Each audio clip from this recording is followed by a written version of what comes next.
জীবনের প্রতিটা ক্ষেত্রে, চলাফেরা, উঠা বসা, খাওয়া দাওয়া, অফিস আদালত, ব্যবসা বাণিজ্য, বন্ধু বান্ধব, আত্মীয় স্বজন, সব ক্ষেত্রে নিজেকে আল্লাহ এবং রাসূলের পরিপূর্ণ গোলাম বানিয়ে ফেলার নাম হলো কোরবানি। সুবহানাল্লাহ নহদ্দে। আল্লাহর গোলাম প্রমাণ হবে সিজদায় গেলে, ঠিক কিনা জোরে বলেন না। নবীর গোলাম প্রমাণ হবে মুহাব্বত করলে। আল্লাহর গোলাম আর নবীর গোলাম এক জিনিস নয়। আল্লাহর গোলামি সিজদায় গিয়ে দেখাতে হয়, আর নবীর গোলাম প্রেম করে দেখাতে হয়। জশ্নে জুলুস নবীর গোলামরা করে, ঠিক কিনা কথা বলেন। ঈদে মিলাদুন নবীর মাহফিল নবীর গোলামরা করে। আর নবীর গোলাম যখন পরিচয় দেয়, নবীর গোলাম পরিচয় দেন যখন সফিনা বনের সিংহ পথ দেখালেন নেই কোনো ভাবনা, দো জাহানে কি যে হবে আমার পরিচয়, প্রিয় নবীর গোলাম ছাড়া অন্য কিছু নয়, ঠিক কিনা জোরে বলেন না। তাহলে ওই যুবকটা কে? ওই যুবকটা কে যে রেস্টুরেন্টে গিয়ে, হোটেলে গিয়ে চেয়ার এক টেবিল, পা রাখে এক চেয়ারে, হাত রাখে আরেক টেবিলে, চা রাখে আরেক টেবিলে, এরপর রাজার মতো করে ডাকে, এই খাবার নিয়ে আয়। এটা গোলামি নয়। আমার নবীকে জিজ্ঞেস করা হয়েছে, ইয়া রাসূলুল্লাহ আপনি কিভাবে খানা খান? নবীজি বলছেন, আনা আকুলু কামা ইয়াকুলুল আব্দু, আমি সেইভাবে খানা খাই যেভাবে গোলাম খানা খায়। জোরে বলেন সুবহানাল্লাহ। একটু দরুদ শরীফ। আল্লাহুম্মা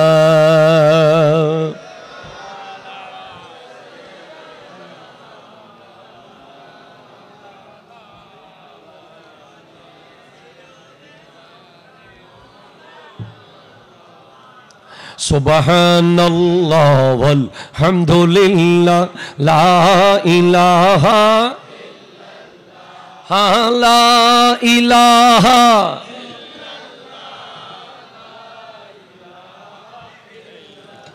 একটু চিৎকার দিয়ে বলেন না সুবহানাল্লাহ। আমাদের যুব সমাজ খাবার খাওয়ার সময় এমন একটা ভাব করে, ঠিক কিনা বলেন। আমাদের বাংলাদেশে যেই পরিমাণ খাবার বিয়ে বাড়িতে, ঘরে, পরিবারে, বিভিন্ন অকেশনে নষ্ট হয়, সেদিন গাজায় শত শত বাচ্চারা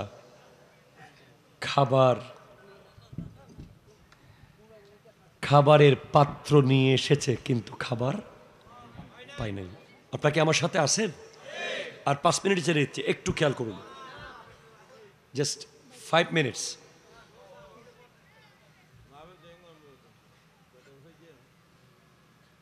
আমাদের যুব সমাজের অধপতনের আরেকটা ভয়ঙ্কর কারণ হলো খাবার অপচয়।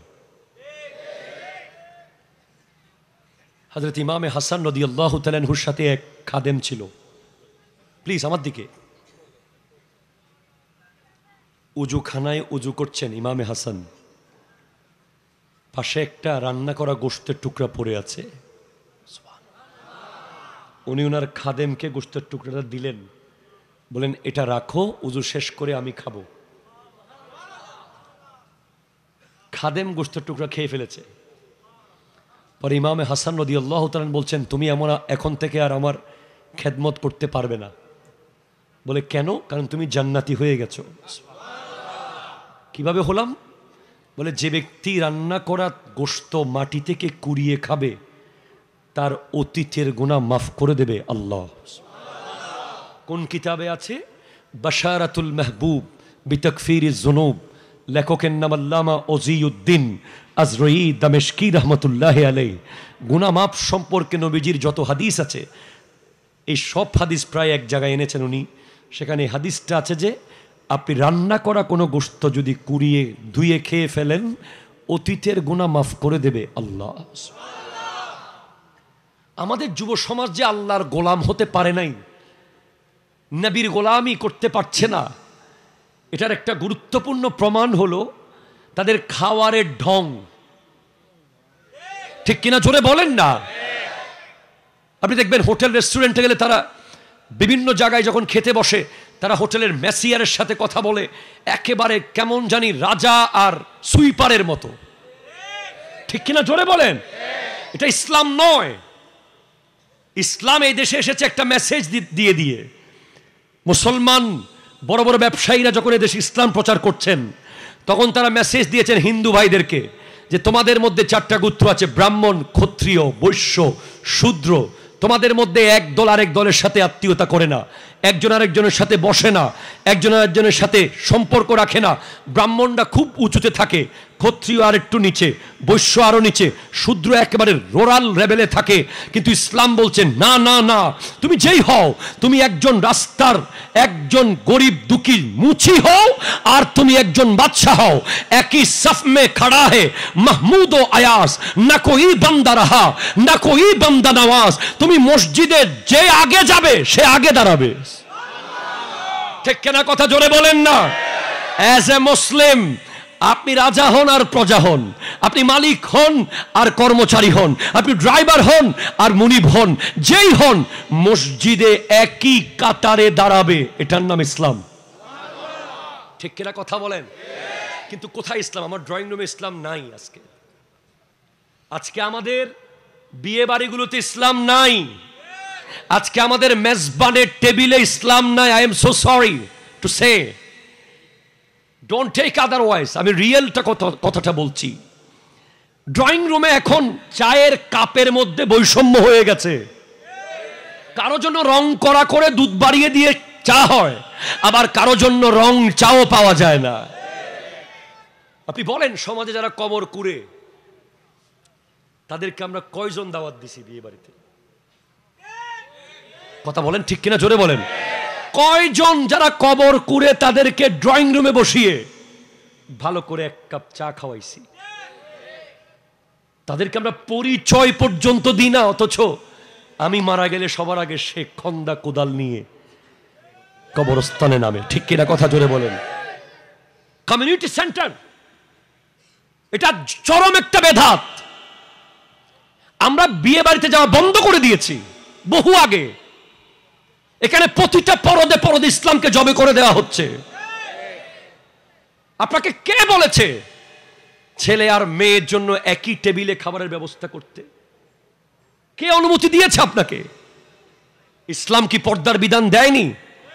কমিউনিটি সেন্টারে একটা গরিব দুঃখী লুঙ্গি পরে যেতে পারে না, তাকে যাওয়ার আগে একটা ভালো কাপড় জোগাড় করতে হয়, তারপরে তাকে গাড়ির ব্যবস্থা করতে হয়, হাতে করে কিছু নিয়ে যেতে হয়। তাও যদি পরিবারের স্ট্যাটাস ঠিক না থাকে, কোনো মতে হাইলো ইন্ডিয়া আছে, আর অমুক আসলে তখন 3 পিস 1 পিসের জায়গায় সবাই তার পিছে। ঠিক কিনা কথা বলেন? তার জন্য স্পেশালাইজ করেছেন। ইসলাম সেটা করেনি। মেজবানের টেবিলে দেখেন গরিব দুঃখীদের জন্য 1 বাটি নাই, আর অমুক আসলে তখন নলাও আসে, সাথে আবার চিংড়ি মাছও থাকে। হ্যাঁ, অথচ যেটাকে বেদাত বেদাত বলছেন, মিলাদ, নবীর মিলাদ আর অলির উরস, এই 2 জায়গায় সব জায়গায় খাবারে বৈষম্য হয়ে গেছে। কিন্তু নবীর মিলাদ আর অলির উরস এই 2 জায়গায় এখনো খাবারে কোনো বৈষম্য হয় নাই। আমাদের জন্য সেম, আপনাদের জন্য সেম। ঠিক কিনা? আমার জন্য কি ছাগলের বিরিয়ানি করেছেন আজকে? আমি ভিআইপি না ভাই? করবেন না ভাই আমার জন্য? বলেন না হুজুর, এটা মিলাদুন নবী। ঠিক কিনা কথা বলেন? আর কারো জন্য কি আবার চিকেন বিরিয়ানি করেছেন? কারো জন্য মাটন, কারো জন্য বিফ? কয় না হুজুর, মিলাদুন নবীর তবরুকও সেম, প্যাকেটের সাইজও সেম। এই মেসেজ মিলাদুন নবী দিচ্ছে যে আমার নবী পৃথিবীতে এসেছে বৈষম্য দূর করে দেওয়ার জন্য। বৈষম্য বিরোধী আন্দোলন, আরে ভাই এটা আজকে নাম শুনেছেন আপনারা। এই বৈষম্যের বিরুদ্ধে কথা আমার নবী বিদায় হজের ভাষণে বলে দিয়েছেন। জাবালে রহমতে দাঁড়িয়ে নবীজি বলেছেন স্পষ্ট, লা ফাদলা লি আরাবিয়িন আলাল আজম, লা ফাদলা লি আজামিয়িন আলাল আরব, লা ফাদলা লি আসওয়াদা আলাল আবিয়াজ, লা ফাদলা লি আবিয়াজা আলাল আসওয়াদ। আজকে থেকে আরবদের উপরে অনারবদের কোনো ক্ষমতা নাই, অনারবদের উপরে আরবদের কোনো ক্ষমতা নাই, সাদাদের উপরে লালদের কোনো ক্ষমতা নাই, কালোদের উপরে সাদাদের কোনো ক্ষমতা নাই। ইল্লা বিত্তাকওয়া, একমাত্র যেই ব্যক্তি আল্লাহকে সবচেয়ে বেশি ভয় পাবে সে হবে সমাজের লিডার, সে হবে দেশের লিডার, সে হবে মসজিদের লিডার, সে হবে মাহফিলের লিডার, সে হবে বিশ্বের লিডার। ঠিক কিনা কথা বলেন? হাত তুলে বলেন ঠিক কিনা বলেন। এই মেসেজ আমার নবী দিয়েছেন। এটা আমি বলি না, George Bernard Shaw, one of the very special Nobel achiever, যিনি 1925 সালে সাহিত্যে নোবেল পেয়েছেন, জেবি শ, আপনি অনলাইনে সার্চ করলে পেয়ে যাবেন। উনি বলছেন, if a man like Muhammad, peace be upon him, were to assume the dictatorship of whole modern world, he could succeed in solving its problem in a way that would bring much peace and happiness. Muhammad সাল্লাল্লাহু আলাইহি ওয়াসাল্লামের মতো একজন ব্যক্তি যদি গোটা পৃথিবীর dictatorship, এক নায়কতন্ত্র নিয়ে নিত, আজ বিশ্বের প্রতিটি গলিতে গলিতে ইনসাফ প্রতিষ্ঠা হয়ে যেত। ঠিক কিনা? আমরা আশিকে রাসূল দাবি করি, নবীর কোন সুন্নাহ আমাদের কাছে আছে? কেন আপনি 10 বছর আমার দিকে তাকিয়ে কথা বলেন নাই? উত্তর দিতে পারবেন? কেন এখন আমি আপনার দিকে তাকিয়ে কথা বলছি না? কেন আপনি বুঝেন নাই যে আগে ঈমান, ইসলাম, তারপরে দেশ, তারপরে দল? কথা বুঝেন নাই আপনি? আগে ঈমান, ইসলাম। ঠিক কিনা কথা বলেন? আপনি কোন রাজনীতি করেন এটা আমি দেখব 3 নম্বরে গিয়ে। আমি 1 নম্বরে দেখব যে আপনার ঈমান কি আর ইসলাম কি। 2 নম্বরে দেখব আপনি কোন দেশের। ঈমান ইসলাম 1 নম্বরে, 2 নম্বরে দেশ, 3 নম্বরে গিয়ে দল। আমরা দলকে আগে আনতে গিয়ে বছরকে বছর আপন চাস্তো ভাইয়ের দিকে তাকিয়ে মুস্কি হাসি নাই।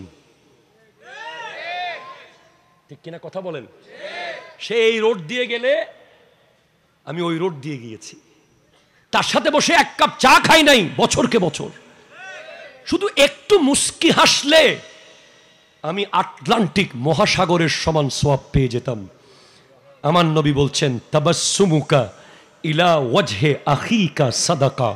তুমি যখন তোমার কোনো ভাইয়ের দিকে তাকিয়ে মুস্কি হাসো, তুমি সাদাকার সওয়াব পেয়ে যাও। সাদাকার সওয়াব। বলি, ইয়া রাসূলুল্লাহ, সাদাকা কি? যখন পৃথিবী আল্লাহ বানিয়েছেন, এই পৃথিবী শিপের মতো নড়াচড়া করছে, আল্লাহ পৃথিবীর উপরে পাহাড় বসিয়ে দিয়েছেন। তখন ফেরেশতারা জিজ্ঞেস করছে, আল্লাহ পাহাড়ের চেয়ে ওজনদার কিছু কি আছে? তখন আমার নবী বলছেন, হ্যাঁ আছে। কি আছে? আল্লাহ বলছেন আছে। আল্লাহ কি? বলে, পাহাড়ের চেয়ে ওজনদার হলো লোহা। বলে, লোহার চেয়ে ওজন কিছু আছে? বলে, আছে আগুন।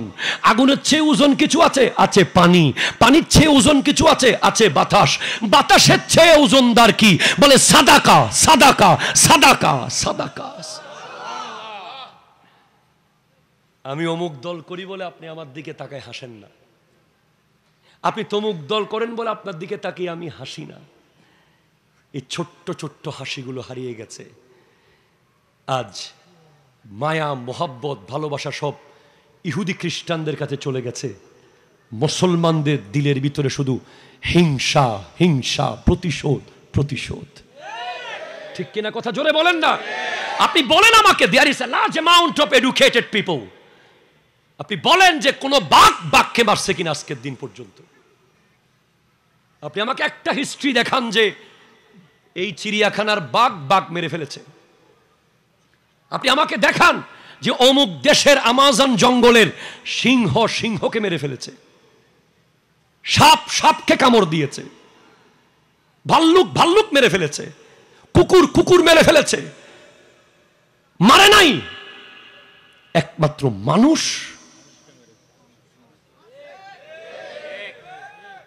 কতটুকু নির্লজ্জ হলে, কতটুকু বেহায়া হলে আমরা সফল মখলুকাত হওয়ার পরেও 500 টাকার জন্য ছুরি মেরে দেই, 1000 টাকার জন্য লাথি মেরে দেই, 10,000 টাকার জন্য চোয়ার মেরে দেই, হত্যা করি।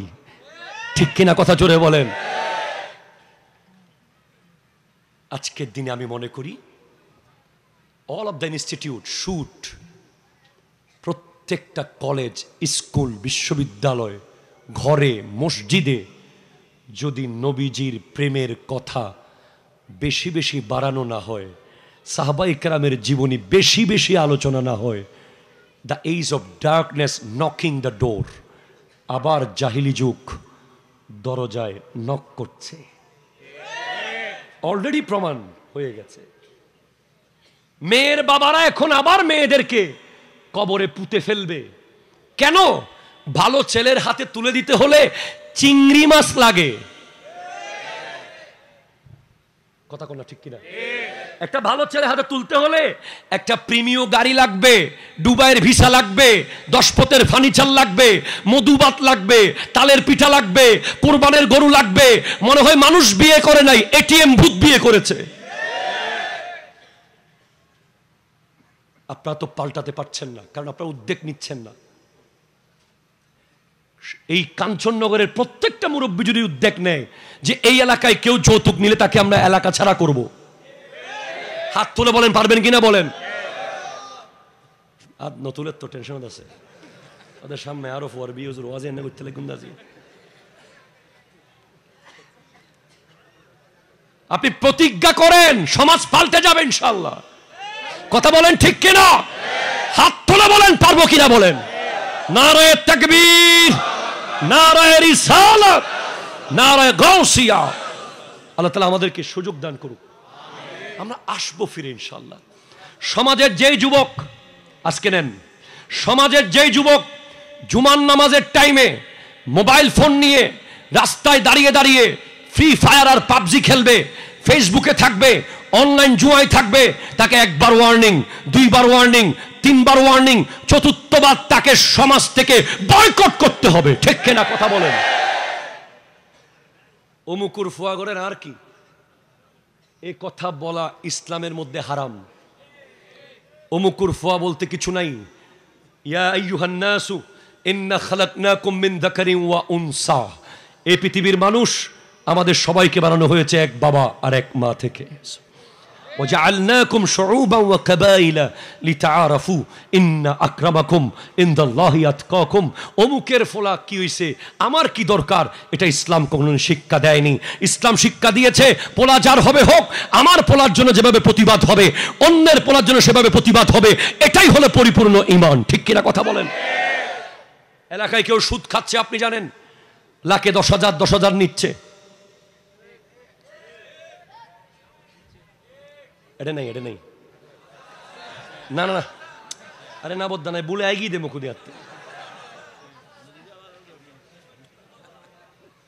লাখে 10,000 10,000 নিচ্ছে, লাখে 20,000, লাখে 50,000 নিচ্ছে, সুদ খাচ্ছে।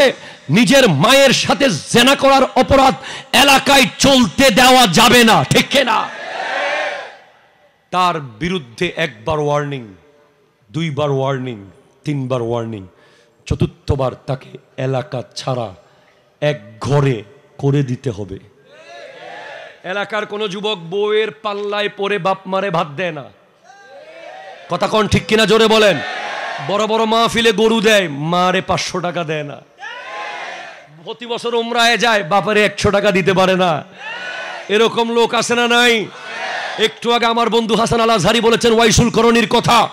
ওয়াইসুল করণী শুধু মায়ের সেবা করার জন্য যে জিনিস স্যাক্রিফাইস করেছেন, পৃথিবীর সমস্ত টাকাকে এক পাল্লায় দিলে সেটা সমান হবে না।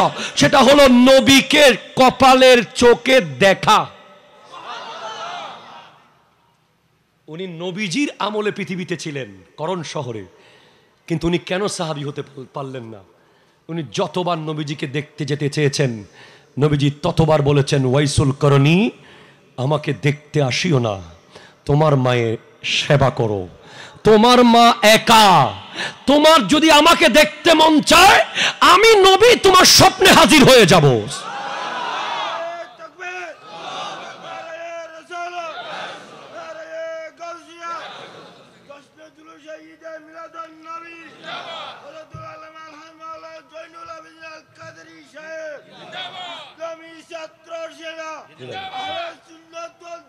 জিন্দাবাদ, জিন্দাবাদ, ঠিক আছে। বলে আপনি বলেন, আপনি যে 500টা টাকা মাকে দেওয়ার আগে 10 বার ভাবেন। 3 ভাইয়ে বাপকে ভাগ করে ফেলেছেন। জানুয়ারি তোর ভাগে, ফেব্রুয়ারি আমার ভাগে, মার্চ অমুকের ভাগে। জানুয়ারি মাসের 30 তারিখ ওষুধ যখন শেষ, একটা প্যারাসিটামল আর কিনতেছেন না। আপনার বউ আপনাকে গুথা মারতেছে, এই মাস তো মেজবাইউর, তুই কা কিনতে লাগবো? কথা জোরে বলেন না, ঠিক কিনা? সে বউ না, সে আপনাকে জাহান্নামে নেওয়ার কারিগরি শুরু করে দিয়েছে। আপনি তাকে তার জায়গায় সম্মানের সাথে রাখেন, কিন্তু বাবা মার ব্যাপারে তাকে বলবেন you have no right to teach me about my parents. আমার বাবা মার ব্যাপারে তুমি কোনো শিক্ষা আমাকে দিতে হবে না। তোমার কি লাগে বলো, ঠিক কিনা কথা বলেন? যারা বাপ মাকে ভাগ করে ফেলেছেন তারা জান্নাতকে ভাগ করে ফেলেছেন। অনেকে আমাকে বলে হুজুর অনর আব্বালে তখন না। আমি strange, what kind of question? আমি যে আমার বাবার সামনে গিয়ে বলবো যে আমি একা থাকবো, এটা অসম্ভব ব্যাপার। এটা আমি চিন্তাও তো করতে পারবো না। আমি যে আমার বাবাকে বলবো আজকে থেকে আমি আলাদা থাকতে চাচ্ছি, এই কথা বলাটা আমার জন্য সপ্তম আশ্চর্যের একটা, যার সামনে দাঁড়িয়ে এখনো বলতে পারি নাই যে আমি এটা করব। চুপচাপ দাঁড়িয়ে আছি এখনো সামনে, আর আল্লাহ শুধু চেয়ার বড় করতেছে। আমার মা, আমি ওনাকে সালাম না করে কোনোদিন মাহফিলে আসি নাই, কোনোদিন। আমার মা বলেছে তুই ফিরে আসবি, সই সালামতে আসবি। 3-3 বার আমার গাড়ি নিশ্চিত মৃত্যুর অ্যাক্সিডেন্ট। লাস্টবার আমার এই গাড়িটা, ক্লোজার গাড়িটা, ঢাকার স্লিপার কোর্স পটিয়াতে মেরেছে 120 স্পিডে। গাড়ির অর্ধেক ঢুকে গেছে, কিন্তু ওয়াল্লাহে আমি দেখেছি যে আমি কোন এক অদৃশ্য জায়গায় চলে গিয়েছিলাম। কারণ আমার মা এখনো জীবিত, আমার মা আমার উপর রাজি। আরে ভাই, মুসা আলাইহিস সালামকে আল্লাহ বলতেছে মুসা সাবধানে চলাফেরা করিও, তোমার মা এখন নাই। আপনি চিনেন নাই মাকে? নবীকে অ্যালার্ট করছেন আল্লাহ, তোমার মা এখন জাহিরি হায়াতে নাই, তুমি একটু সাবধানে চলাফেরা করিও। দিকে মন চাই চলে গিয়ে